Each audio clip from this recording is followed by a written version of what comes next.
তুরস্কের আঙ্কারায় পৌঁছেই পেলেন উষ্ণ অভ্যর্থনা। জানালেন প্রেসিডেন্ট রিসেপ তাইয়েপ এরদোয়ানের আমন্ত্রণ ফেরাতে পারেননি বলেই যোগ দিচ্ছেন নেটো সম্মেলনে। ৩২তম নেটো সামিট নিয়ে ট্রাম্পের এই মন্তব্যই বলে দেয় সুস্পষ্ট এজেন্ডা নিয়ে সম্মেলনে এসেছেন মার্কিন প্রেসিডেন্ট।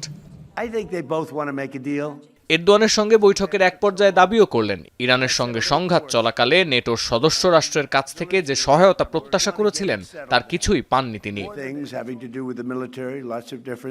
যদিও এরদোয়ানের সঙ্গে সাক্ষাতের পর দুটি সুখবরও দিয়েছেন ট্রাম্প। রাশিয়ার প্রতিরক্ষা ব্যবস্থা কেনার কারণে তুরস্কের ওপর আরোপ করা নিষেধাজ্ঞা তুলে নেয়ার ব্যাপারে সিদ্ধান্ত নেবেন মার্কিন প্রেসিডেন্ট। পাশাপাশি আঙ্কারার কাছে F-35 যুদ্ধবিমান বিক্রি করতে পারে ওয়াশিংটন।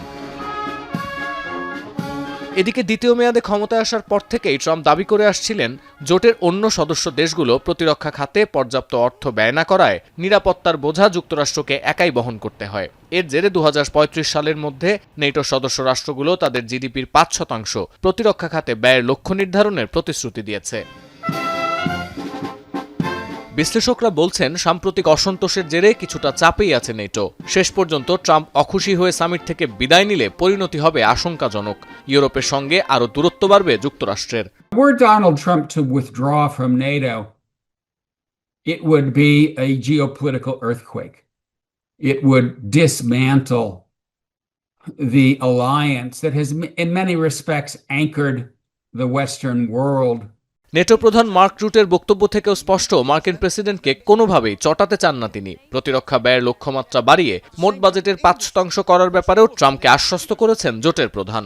জানা গেছে ২ দিনব্যাপী এই সম্মেলনে হরমুজের নিরাপত্তা নিয়েও জোটের সদস্য রাষ্ট্রের প্রতিনিধিদের সঙ্গে আলোচনা করবেন ট্রাম্প। ইরানকে পরমাণু অস্ত্র তৈরি করতে না দেয়া এবং হরমুজে নৌ চলাচল সচলের বিষয়গুলো গুরুত্ব পাবে আলোচনায়।